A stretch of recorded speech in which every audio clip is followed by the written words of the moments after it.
और सीधा रुख करते हैं एक प्रेस कॉन्फ्रेंस का, जहां सोनिया गांधी पर हो रही प्रेस कॉन्फ्रेंस पूछताछ को लेकर ईडी की उसको अशोक गहलोत कॉन्फ्रेंस कर रहे हैं। विस्तार से अशोक गहलोत जी ने न सिर्फ आज की प्रेस कॉन्फ्रेंस में बल्कि इससे बहुत सारी प्रेस कॉन्फ्रेंसों में ईडी राहुल गांधी जी, सोनिया गांधी जी ईडी के द्वारा जो बुलाया जाता है उस पर चर्चा की है। अनफॉर्चुनेटली मैं 1-2 महीने से मेरी तबीयत खराब चल रही है और जिसके कारण मैं धरनों में भी शामिल नहीं हो पाया और ज़्यादा जानकारी इसके बारे में प्राप्त नहीं कर पाया। कई हफ्तों में अस्पताल में रहा तो इसके कारण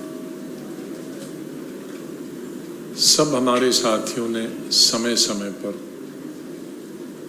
अपनी तरफ से, पार्टी की तरफ से इस मुद्दे पर चिंता प्रकट की है।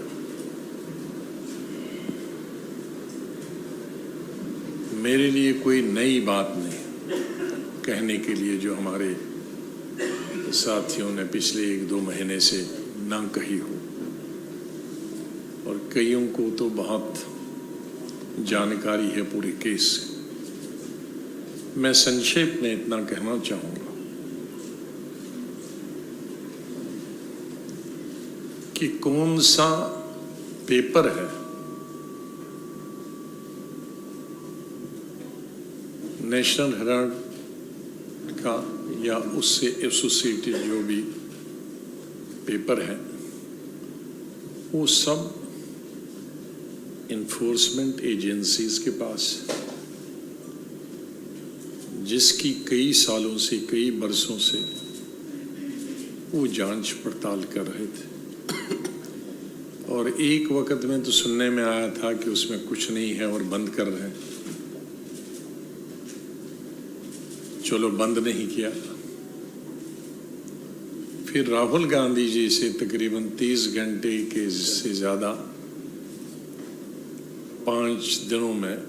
50 घंटे इन्फोर्समेंट डायरेक्टरेट ने उनको बुलाया और डबल शिफ्ट में उनसे बातचीत की। तो मेरी समझ में नहीं आता, केस एक है, फैमिली एक है, फैमिली के 2 आदमियों का नाम जो उसमें लिखा है, उसमें जब बेटे से, राहुल गांधी से 5 दिन कई घंटों, दर्जनों घंटे आपने बातचीत की, उसी केस के लिए सोनिया जी को फिर बुलाने की क्या जरूरत है? राहुल जी चलो जवान है, लेकिन सोनिया जी की उम्र और जिस तरह की वो कुछ सालों से बीमार चलती आ रही हैं और किस तरह से वो पिछले 6 महीनों से हॉस्पिटल में भी दाखिल रही, कई दिन घर में भी बीमार रही, तो एक बीमार लीडर को, जिसकी उम्र भी जवान तो नहीं है कि वो इस प्रेशर को, जो एजेंसीज होती हैं उन तो